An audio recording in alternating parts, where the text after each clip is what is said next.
Welcome to Upthinking Finance, a podcast that offers a unique and discerning view of economics and financial planning. Here is your host, Emerson Fersch.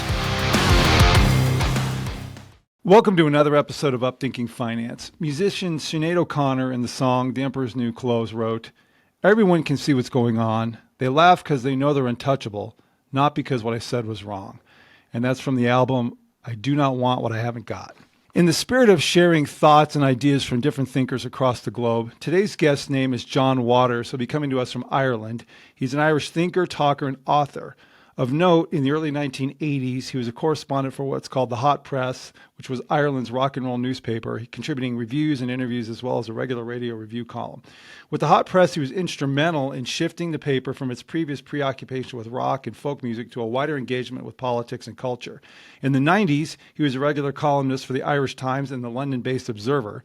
He's written a number of books, including his most recent, Give Us Back the Backroads, which was published in 2018. His work can currently be found at his Substack website, John Waters Unchained, at johnwaters.substack.com. So it's my pleasure to welcome today my guest, John Waters, coming to us from Ireland. John, thank you for joining me on Upthinking Finance. Thank you very much, Emerson. It's great to be with you.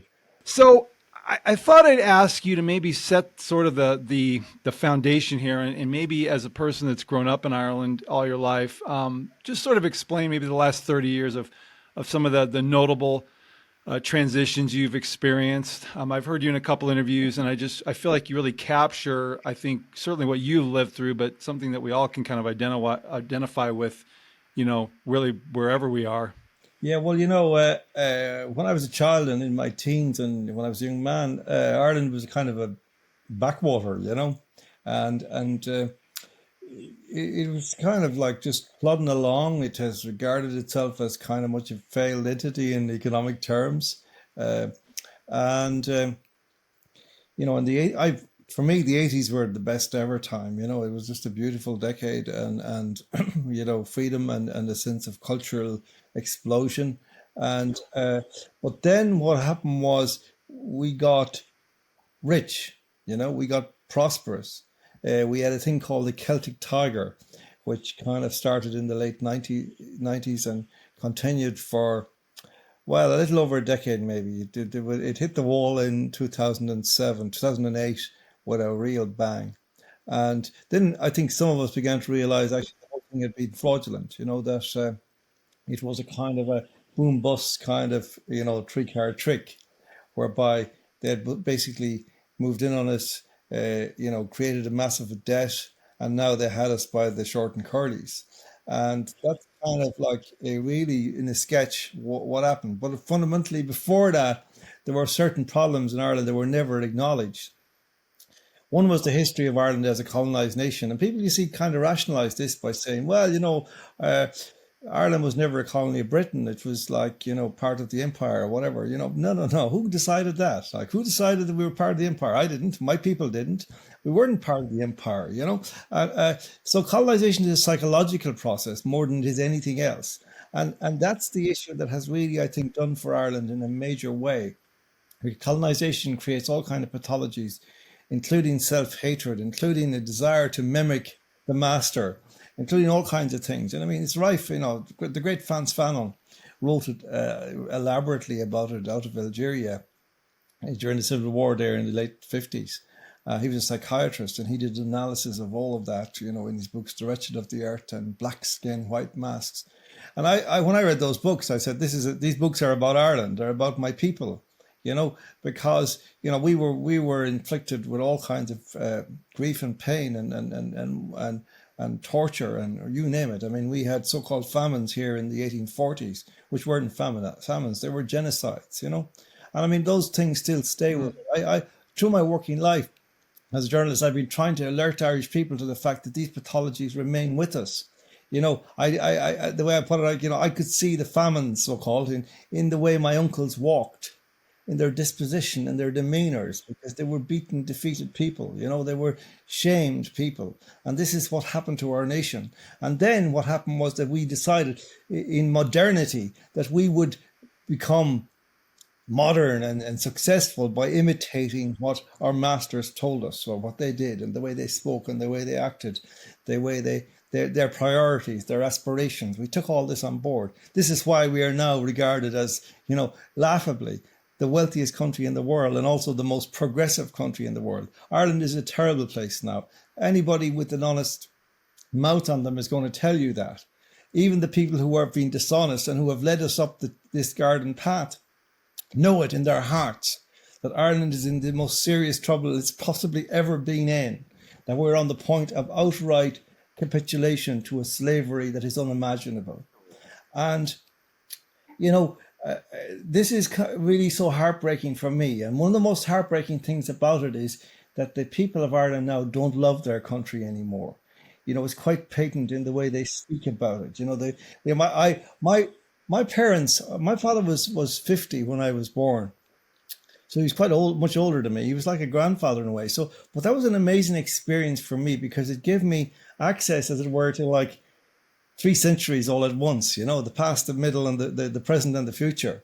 And I was able to connect with really kind of fundamental concepts and feelings about Ireland, because that generation, my father and mother's generation, was the most patriotic generation, I would say, that ever was born in Ireland, because they were so inspired by the Easter Rising of 1916, and that extraordinary event, which was really created in order to create a defeat, which would become its own victory.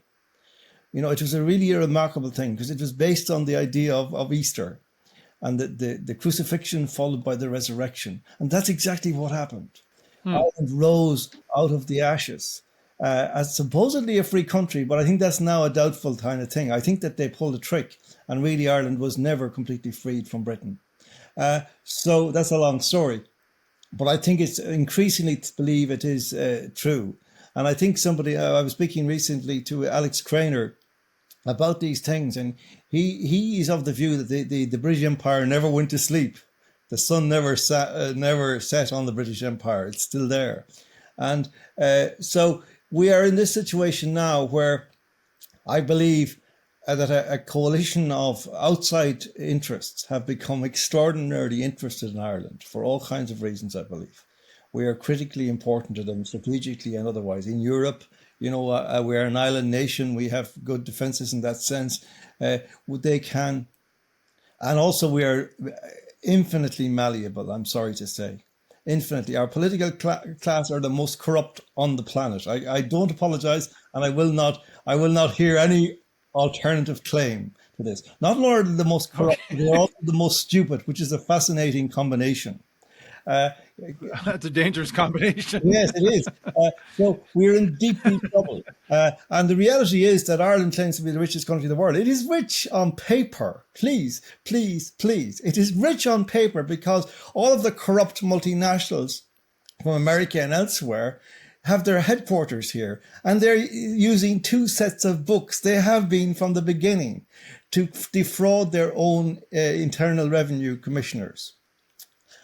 And Ireland has set itself up as basically a prostitute nation for these corporations, who now decide what our country will be and what its future will be.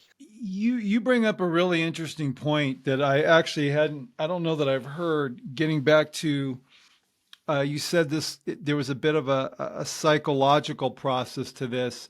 And I was thinking while you were describing, these events in the 1800s, I'm thinking, my thought was, well, how do you personally connect to that? But then you connected it through your lineage, right? Your posterity, and how we take that on, which is a really interesting idea, because I have to say, you reminded me of something, because one of the things that's happened here, which is exactly what you described, is this loss of pride in country, the loss of nationalism, as if there's something wrong with that. And I remember there was, President Trump, love him or hate him, he did a 4th of July celebration in July of 2020 that it was at Mount Rushmore. And for some, maybe it was a little hokey with the Yankee Doodle Dandy and all that. I was in tears, man. It reminded me of, there's something inborn. I think there's an innate feeling about country that's somehow been part of this process that, that's been removed. And I just thought, I hadn't even thought of this. You think of the debt, you think of all this overt stuff, but there's a subtlety that you're describing and maybe that's the question. I mean, does this go as far back? I mean, is it that diabolical that this isn't something that's just a recent, a development that's connected somehow to the removal of the gold standard?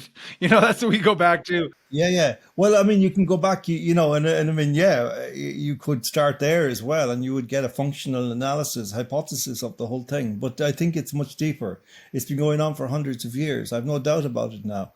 And it's very deep because, what you talk about there, the nationhood, the national soul, it is a spiritual condition, as the great Pádraig Pearse, the leader of our revolution in 1916, said so often and wrote in an essay called The Spiritual Nation.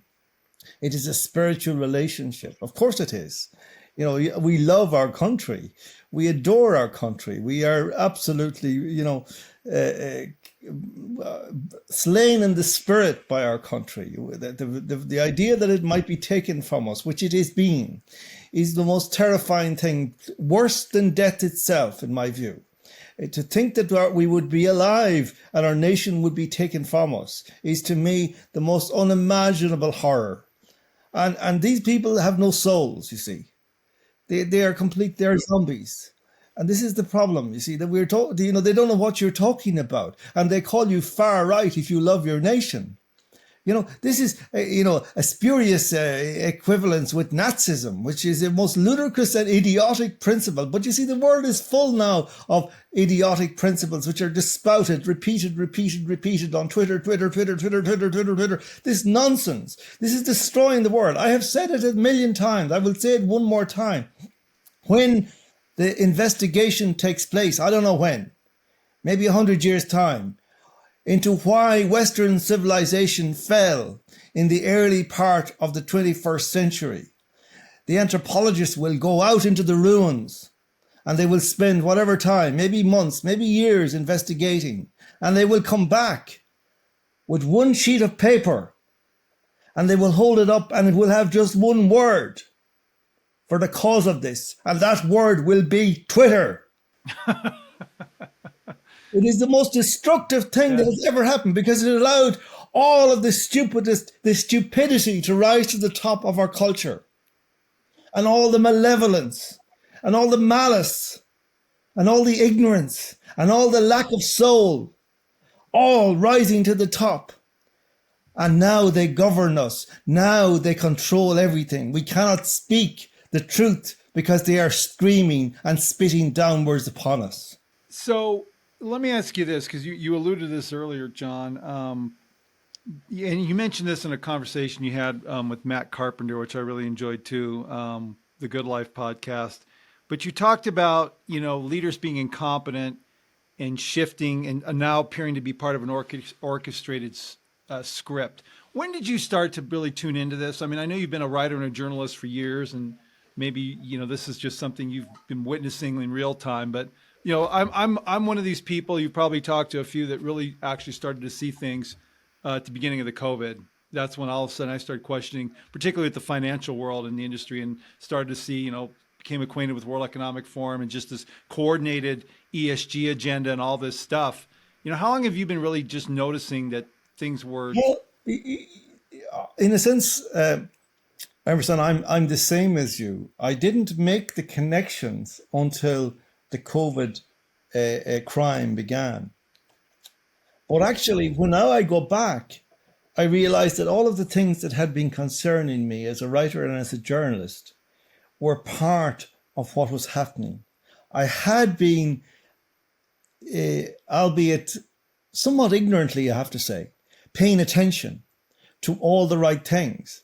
I just didn't understand the connections between them for many, many years, many decades, because now I realize that there were three fundamental impulses in my work, and they're the ones that Viktor Orbán has recently spoken about in Hungary, where he speaks about, the two kinds of people in the world. There are the me people, which are the people on Twitter, I would say. And then there are the people who have higher values. And those values he identified as, family, nation, God. And those have been the three kind of strongest themes of my work for 35, 40 years. Um, and but and they brought me into all kinds of scrapes, battles about referendums to change the constitution, to introduce abortion, to introduce gay marriage, to introduce so-called children's rights. But before that, to fight because I could see that fatherhood was being attacked in our culture. And this seemed to me the most primal thing. There was something bizarre about it, because a society that spoke about equality wanted to give out equality in all kinds of directions, except the most fundamental direction of all, which is the connection of a father to his children. They wanted to destroy that while giving equality to everybody else. And that alerted me. But I didn't, to be honest with you, and I'm quite frank about it, I did not see all of these connections. And I would say as well, Emerson, that there are probably many more connections that I have yet to see. Some of this is mind-boggling when you start to look at it and realize that the world was never what you thought it was, that it was being controlled all along. Now, in my defense, I would say that it didn't seem to me, and it doesn't seem to me now, in a certain sense, that the Ireland I grew up in through the 60s and 70s and 80s was controlled in that way. It seemed to be left to its own devices, perhaps because it was poor and a failure and so on. Oh my God, I wish we had remained a poor failure. And that's why I wrote, that was the inspiration for my last book, which is the title of is Give Us Back the Bad Roads. Because that is really, the symbol of our neo-colonization was all of these motorways being built around Ireland, and they are connected to our membership of the EU, the European Union, from 73 onwards, 50 years ago now, which has been the destruction of Ireland. Like, we have lost our soul, we have lost everything of value to us as a people, and those terrible, but all of these motorways, and I think back to my childhood driving around with my father, in a rickety jalopy, but such innocence and such pride and such hope as we had, and now we're ended up with a bunch of scumbags, pardon my French, that run our beautiful country, and there's nothing we can do to dislodge them. Let me ask you this, because gosh, you're covering a bunch of things, and I mean, I feel like I'm listening. It's no different over here. I mean, no, I'm aware. Yeah, I'm aware in its own way. Like, that's really something I very much feel. They, in a certain sense, there's a paradox here, because they are trying to turn America to Ireland into a form of another state of America, so as to make us indistinguishable in their woke, ideological terms and so on. But actually, in another sense, it is true, because, of course, we've had very strong connections with America. And we can see now, we have a close identification with America, with the United States. I would say that possibly, and this is, relates to what I've just been describing, the kind of forlorn situation we're in and the helplessness of it and the lack of spirit, the lack of manhood, all of these things, that actually we may have to look to America to rescue us from these people in due course. And for that reason, much as, for all the ambiguities about Trump, et cetera, and perhaps to the extent to which, his first term was a disappointment because he could have done so much more, I feel. Nevertheless, I get extraordinary, and even sometimes in spite of myself, listening to him. And watching the faces of his people, the deplorables, I get an extraordinary charge of hope out of that, because sorry. No, because honestly, Emerson, we do not have the means within ourselves, in my view, in Ireland now, to rescue ourselves. Well, it's funny you mentioned that. Alex Craner, you mentioned him. In fact, I was just talking to him this morning. We had a call when before our meeting, and he said that to me a while ago. He says, America hasn't given up its guns yet. Yeah.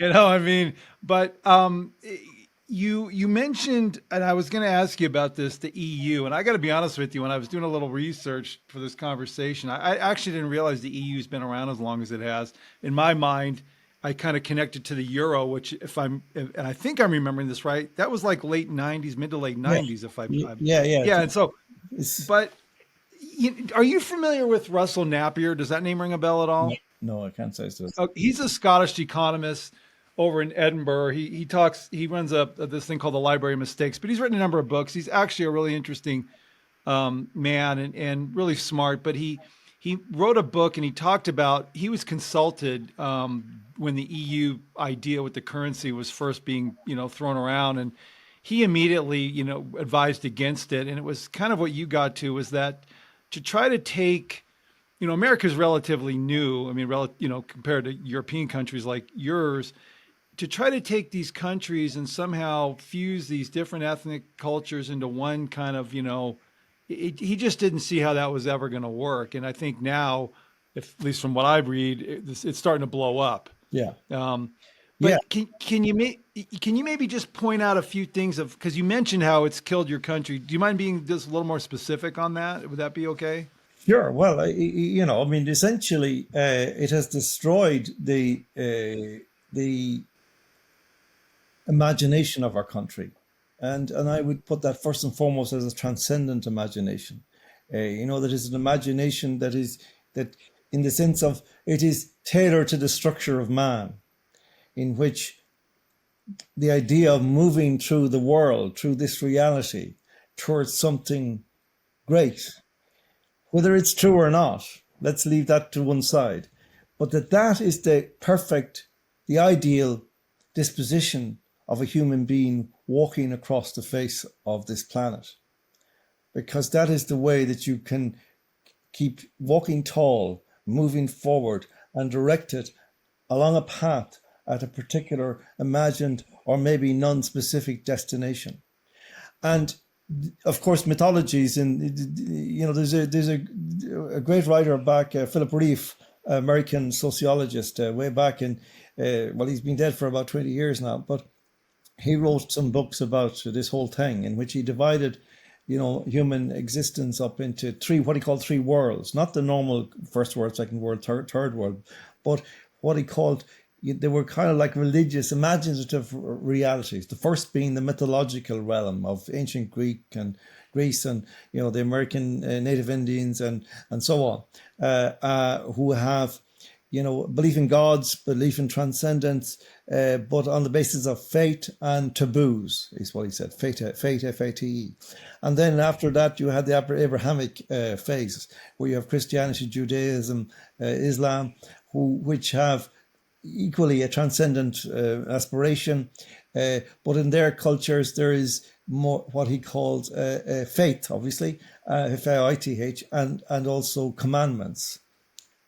And then he says, when that goes, the third world is a complete inversion, where you go into a kind of a tailspin of nihilism and hedonism and meaninglessness.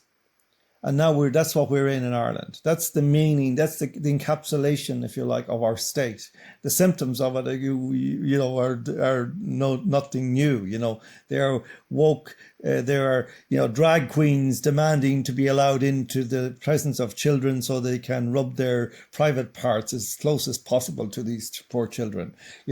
Like in a civilized country, this is even being talked about. That. It's beyond imagination that we even have to have this argument. That this should be a possibility, even that the parents of these people would not improvise some weapon and go to whatever school was trying to do this or whatever library was doing this and put an end to it straight away. Like that's an example. People think that it's religious objections to this. This is a very important question, because it's actually not the case in the sense that they mean it. Even though religions offer the same objections to these things, one doesn't have to be a member of a religion to see that these are obscenities against human nature. When I was fighting the referendum in 2015 on the marriage question, I got a call from a German journalist, and she was asking me about my position. And I started to cite the Constitution and its valuing of the family, the natural complementary family, man and woman, the importance of that as a center, as the molecule of society, and so on.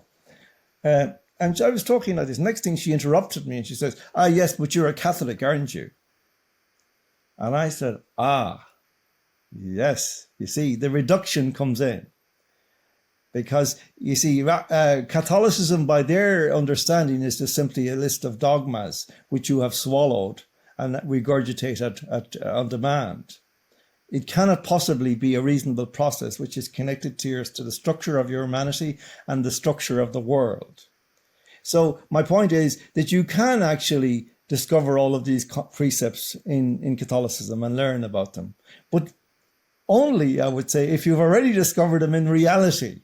And you find not just a confirmation of them, but a theology of them, a philosophy of them that is capable of making connections that perhaps you had missed. And that's the whole point of religion in these contexts, of the religious teaching of the church, the social teaching, the anthropology of the adequate anthropology, as Pope John Paul called it, of the Catholic Church. And so this is really a sketch. I mean, I could go on here for 24 hours about the appalling things that are happening in our country. Really, it is shocking what is happening. They're moving in now on old people trying to steal their homes. They're flooding the country with indifferent aliens, people who don't even know the name of the country they're in and care less, and are shouting racist at everybody within earshot. All of this. And now they're moving in on old people in their houses, trying to take their houses so they can give them to these migrants. That they offer them, reconstruct their houses, renovate their houses. They will pay 80% if X and Y. But the ultimate upshot of it is that if the person dies, this is old people, people living alone. They're targeting them. It's beyond imagination. And the reality of it will be that these people will eventually sign over their houses to the state or to whoever the state nominates as its proxy. That's an interesting thing. I actually just started reading a book called The Collapse of Antiquity by Michael Hudson, and he gets into basically what you're describing, that we go back to like the Roman Empire and the ancient Greece and all these things, and people associate the wars and the military power with the rise and fall of these empires. But he actually basically brings it down to control of land and property, and how and it's this cycle that's clearly, and I'm only in the beginning of it, mirrors exactly what you're talking about, what goes on here when people are inflated out of being able to afford their houses, and the Black Rocks and these big companies swallow them up and turn it into a renter's nation. I mean, it's like the same playbook over and over. But I wanted to ask you, because you've mentioned in a couple of the interviews I've listened to about, and I'm using my word, there's an element of betrayal. You talked about your neighbors. You used the word your neighbors who are called to lead. All of a sudden, I think you said, have turned on people like dogs. And then you also talked about the church and how they really, I think this is my words, caved in kind of what I would consider a defining moment, which was 3.5 years ago. My question, though, and maybe you can elaborate on your perception of that, but I guess the question underlying all that is I'm still a little lost to understand why people are so willingly, I guess in my words, so easily bought. I mean, what is it that make it so easy for people to just sell out anything that could be considered remotely sacred, for what I'm saying? So anyway, there's a few questions in there. I do. And I'm not so sure how much help I can give you with this, because there is a dark place that there's a dark part of this that I don't comprehend. Because to me, it is unimaginable that anybody could have any part in the selling out of their country. So then you have to ask, well, were they bought off, and how much were they bought off for? And what is the deal? Have they a seat on the ark? Are they promised that when all this comes down, that they will be able to escape? Because it's coming down. I mean, this can't work, you see. There's no way they can transition into an equally functional reality on the basis of what they're doing. This is my belief. And so the result will be that they will fail miserably, but they will destroy the world in the process. This is my opinion. But you see, one possibility that's put out is that these people are being blackmailed, that they are the kind of people, and this wouldn't surprise me, that are such as it were dirt birds in their private lives and so on, that they are easily blackmailed because they have a trail of filth coming behind them, I don't know.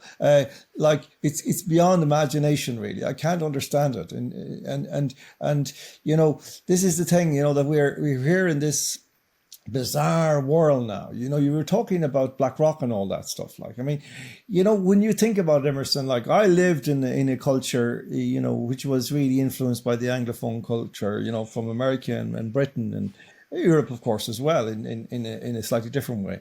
But European civilization and the residue of that as it worked through the continent, which is a complex thing because of the multiplicity of languages and yet the commonality of cultural heritage. It's really a fascinating thing. But you're dead right. I think it wasn't ever going to work because of those that fractured nature. But when you look at BlackRock, what they've basically done is this series of three-card tricks. But when I think about it, like I've listened all my life to the societal leaders, the politicians, the editors, the journalists, the lawyers, the philosophers, such as there were, poets, and so on. And implicit in virtually the words of every one of them was the same ideology, which was an idea of progress and an idea of liberalism. And that implied, I assumed, liberalism, liberty. I assumed that liberty, liberty still meant the same thing as it had meant, in the beginning. But then we realized, back in April 2020, that there was something seriously wrong. That these people were not alone did they not do what I assumed they did, which was jump immediately to the barricades and say, no, stop, enough. You can't do this. But they actually were attacking, they were attacking me. And to this day, I am in shock at that because I was doing nothing except giving voice and action to the principles they had expounded all their lives in public. The liberal agenda, as they called it. I don't mean that the progressive agenda is slightly different, but the idea that man is free and that freedom is the root of everything, and that. But then they were telling us then that freedom is a far right obsession. And your question about are these people being bought off in relation to the politicians, you must go further with it and ask, what is the mechanism whereby an entire cadre right across society, a cohort, who are the thought leaders, the influencers, sign up silently? It seems in advance. They've already been signed up, it seems, because there was no public discussion after this appalling crime was initiated. And nobody protested, except mavericks like me.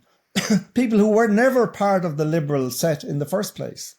Interestingly, we were. I would describe myself, although I'm not fussed about it. But if you asked me to, I would say I'm kind of a classical liberal in the sense that I believe in freedom. I believe in the freedom of human beings, but liberalism, of course, they come to mean different things. And what we realize now about liberalism, that what it means is that it's an insistence that humanity must be changed. And it doesn't necessarily have a final destination for humanity. It may well actually, that destination may well be death, for all we know. Because sometimes that's implicit in some of the things they say in relation to climate change and whatever. That, they, human beings, stand up on their hind legs and decry the actions and presence of human beings. Well, if you carry that logic to its ultimate conclusion, I think it's pretty obvious what will happen. And, sometimes, I think, well, it's happening. It's happening now.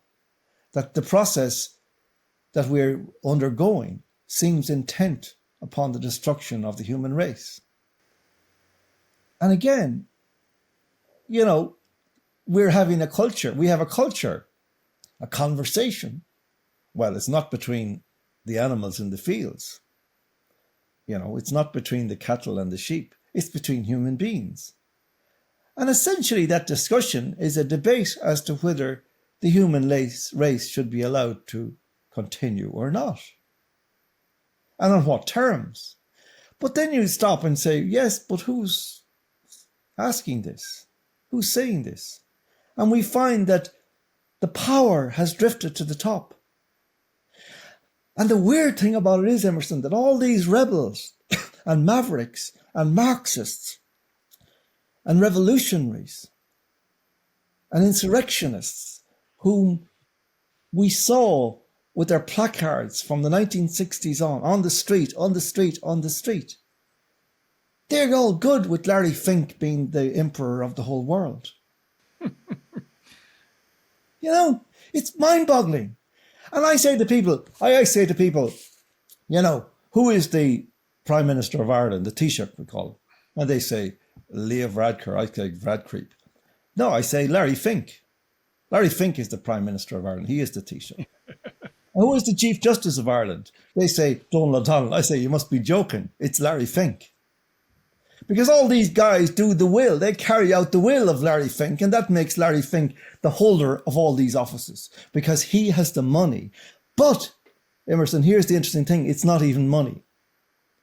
What he actually has done this with, and his cadre of people, what they've used is not money. It's not real money. It's a trick. It's literally like a three-card trick at a fair where they basically use these tokens to relieve you of your property, through inflation, perhaps, through the tricks that I'm talking about, moving in old people, stealing their houses, pushing some migrant into their houses and telling them that they're going to be a racist if they don't accept this migrant. And then, they're found in a pool of blood one morning in their bathroom, which is happening too.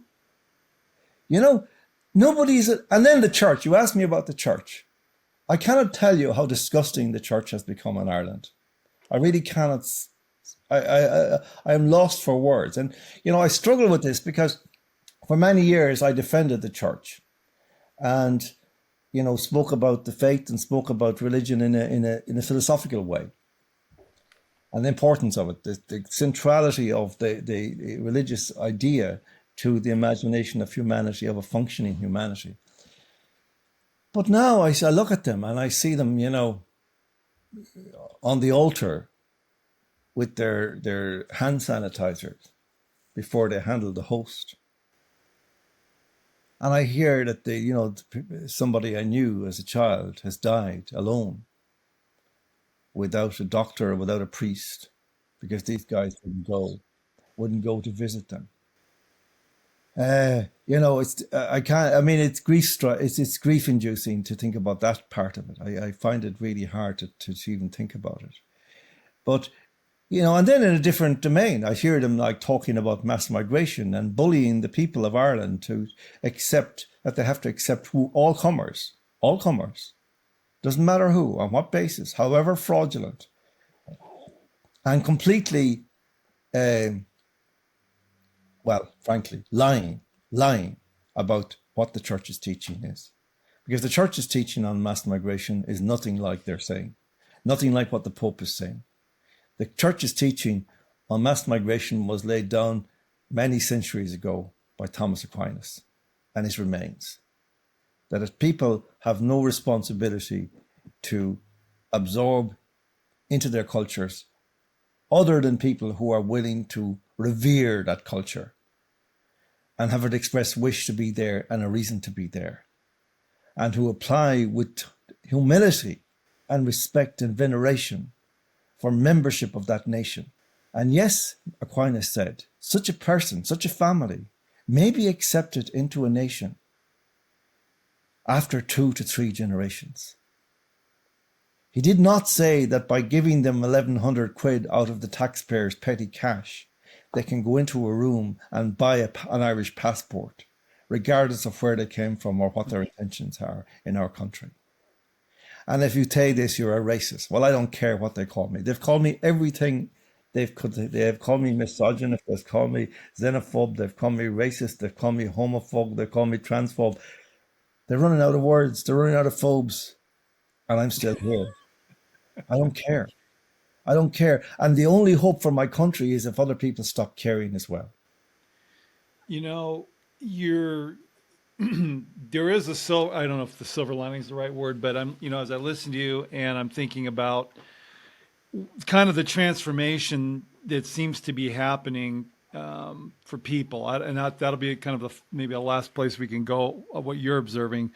I know that one of the shifts that's happened for me, you talk about the church, I served in leadership in a church here that, talked about religious freedom, that was like a big thing. And then the defining moment in my view came with the lockdowns, which were unconstitutional. And suddenly the control of religious freedom was given to, Governor Newsom in California, and then of course there was the whole recommending, people turn their health over to, not God or anything like that, but over to the likes of Pfizer.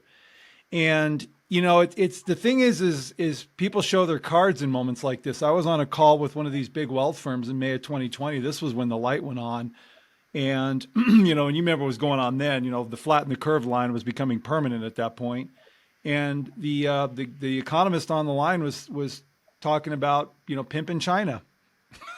And I just remember thinking it just didn't make sense. It was completely just disconnected from what was going on in the moment. And I'm a guy who likes to zig when everybody's zagging. And, and so that spurred me to start looking. And then of course, that's what happens is you start realizing that, at least for me, it's your own discernment. It's ultimately your own discernment that gets you through this kind of world where you question, like you said, everything. It's all up for grabs, history, all of it.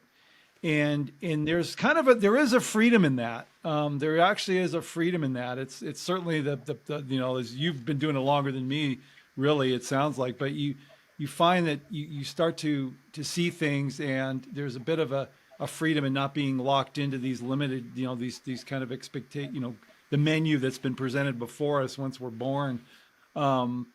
So I guess that's maybe kind of, that's just for what I've learned, but where do you see this going, John? And I don't mean to put you on the spot, but to me, I think for me personally, this next election in the U.S. is the make or break defining moment. I don't have faith in our elections at all being pure unless there's some major change or some things exposed. To me, Republican, Democrat, it's all the same. It doesn't matter anymore. It's just who's in a chair. It's all been this illusion. It's all been this illusion. And so that's that's why I'll throw that one in your lap to kind of round this out. Is where do you see this heading? Just what you were saying about the church there. Rightly or wrongly, I grew up trusting the church in broad terms to act according to reason. Something that you could intuit what was good, the good response. And when I see tyrants coming down the street with basically driving metaphorical tanks, I look around me and I expect to find the Archbishop of Dublin up with his crozier saying stop to the tank. And they didn't do that. Amen. They didn't do that. And that was the beginning of the end for me. Because, during the Black Death, the priests, they went out around the world to reach people, to reach as many people, to save their souls. That was their imperative. They didn't care about getting infected. They needed to get to those people, and that was the priority. Now, how far have we gone from that? And what did that tell you, Emerson? To me, it tells me that these guys don't believe in God anymore. They don't believe in anything anymore. They are just functionaries. They're social workers working for the man. And they're let me interrupt you though, John, because you're right. And this is something, it's like, I look at the life of Jesus. You talk a lot about Christ, and he wasn't somebody who was worried about fitting in or acquiescing to the trends of them. I mean, that guy was a complete revolutionary. Yeah. He was true to the mission. And that to me is a litmus test. Yeah. And you're exactly right. Who's living up to that? And he hugged the lepers. He went and he embraced the lepers. Well, where's that gone to? We're afraid of a sneeze. We're afraid of a cough. Like, this is how ridiculous it's got. But of course, it's not about a sneeze or a cough at all. It is about something else. It's about all the stuff we're talking about. So, you ask me, well, where does it go? Well, okay, well, it's pretty dark. I mean, this is like, I think this is the worst moment in the history of the world, frankly, with that potential. This could be the worst moment, and because we're on the threshold of entering into hell on earth. There's no question in my mind about that. When you see all the symptoms, what they're trying to do, how they're trying to shove people into cities, how they're trying to control them, how they're going to imprison them for using their fires, for using their fuel, all of these things, when they're trying to stop them growing their own vegetables so they will be completely dependent on the state. All of these things, they're all there. And they're not conspiracy theories. Journalism, by the way, have I said that the journalists, I've changed their name of journalist to journalier, but that word is inadequate. I now propose the word skunk. Skunk. That is what journalists are, skunks. Because they have been instrumental in facilitating this coup and this stealing, not just of the freedom and the authority and the power and the sovereignty of the people, but the plundering of their resources, which is the next stage. But you see, this is where my hope comes from. And it's not a pious kind of Jesus will come and save us kind of literalism. I don't see it like that. But I do think something else. I feel something else. That this is not going to happen because it is wrong. Yes. God lives. And while God lives, we must live and we must fight for his kingdom. And that is the thing that will make it happen, that will make the victory come for us. It's not going to be achieved, in my opinion, on our knees. It's quite the contrary. It's going to be achieved by speaking the truth to power and shaming those who have behaved so abominably, which includes the journalist skunks, the bishops, the Pope, the politicians, the presidents, the whole lot, prime ministers, whatever, the scientists and the doctors. Disgraceful. Not all of them, in fairness. I mean, we've seen a huge number of really ethical doctors emerge in the last 3.5 years. But man, the way like that, they have participated. They have conducted a genocide, Emerson, in our country. There's no other word for it, and it's a genocide that is happening behind a veil of pretense that nothing is happening. This misdirection, this conjuring act that's going on all the time, where this pseudo-reality is placed in front of people, and this evil happens just behind the veil. I was reading a paper recently about the genocide and the nature of it. And it has to do with how it works is that most strongly is when there is a gap between the perpetrators and the victims. And you know what that gap is? Social distance. When there is social distance between the killer and the victim, it is more likely, the murder is more likely to happen. What did they do? What was the first thing they introduced in 2020? Social distancing. The beginning of the genocide. Well, I'm with you. I think ultimately this does boil down to a good versus evil battle. I mean, I know that sounds simplistic, but I think that's ultimately, what it is. And yes, and it's not simple either, Emerson. It is a simple encapsulation, but it is the deepest thing in all of our imaginations. That the most primal force in the world is that dark, good versus evil. And because those two entities exist, then the evil one exists, but also the good one, God, exists. And all we can do then is reason to ourselves, what is the good thing to do? What is the right thing to do? Every day, little things, small things. The power of the powerless, as Václav Havel called it. to actually stand against this and shame these people out of existence. It's you're right about you made a comment in in one of your last interviews that the solution, it's not like we all have to go out and feel like this burden to try to how do we solve this problem. It's really, as you just said, it's having these kind of conversations. I mean, how I didn't have a global network 3.5 years ago. I stumbled into Alex Craner through a article he wrote on a financial blog, and that opened up a whole huge bunch of doors that's been very reassuring of smart, educated people who see this. And so, these messages get shared, and it does matter. You throw enough little pebbles in the lake, and soon you got these ripples going everywhere, and it touches, it's touching more and more people. And so, I appreciate that. I appreciate that view, and we all have our little world and our little stewardship. But if everybody's, as you said, aware and at least trying to do something, even if it's just, it's the littlest thing, but it all adds up. I think that's kind of, what is that, Gandhi? You move an inch every day, and after a year, you've gone a mile or something. Yeah, but something like that.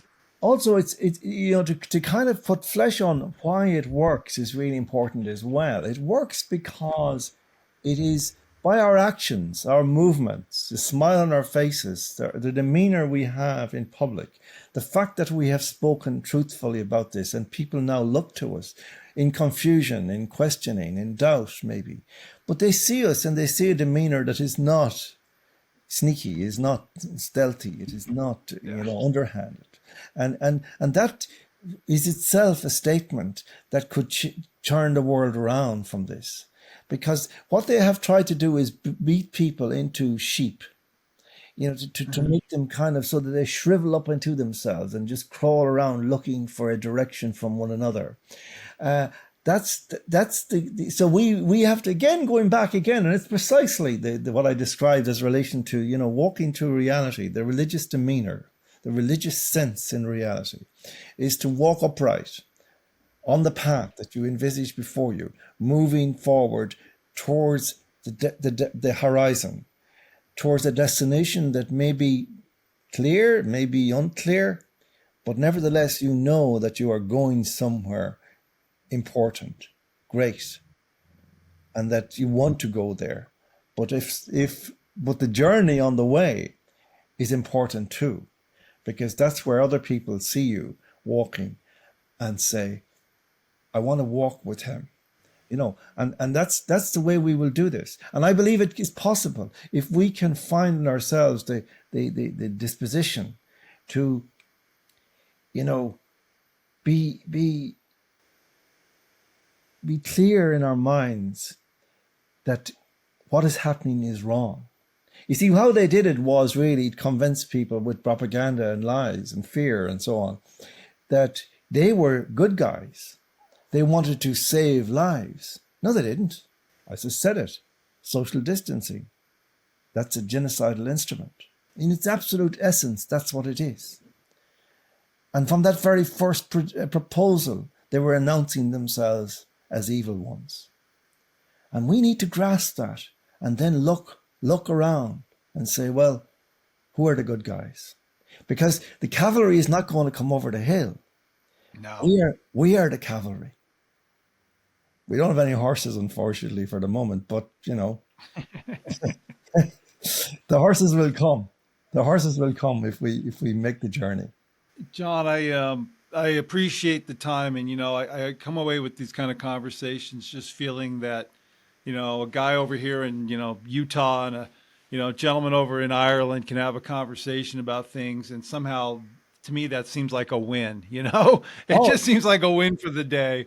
It's fantastic. It's fabulous. It's fabulous. Emerson, I just want to, it's so important, that point, because people think, what's Ireland got to do with Utah? Well, everything, you know what I mean? We are one people in our struggle and our aspirations and our hoping, that, and this is something that I realized in the last few years too, for the first time, because for many years I wrote in Irish newspapers and, it's a very parochial kind of backwater.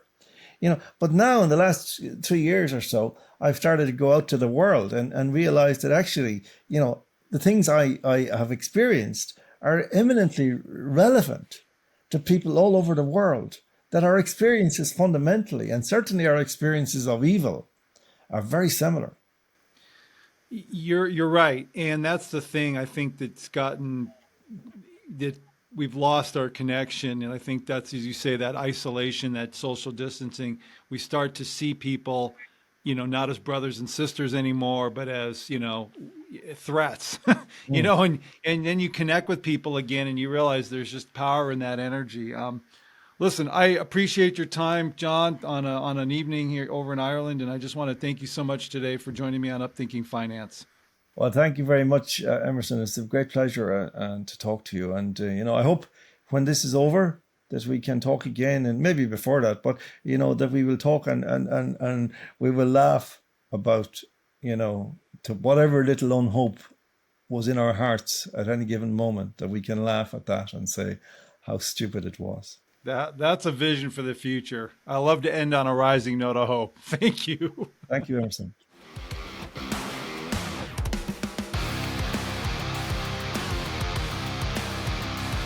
Emerson Fersch is a registered representative with and securities offered through LPL Financial, member FINRA, SIPC.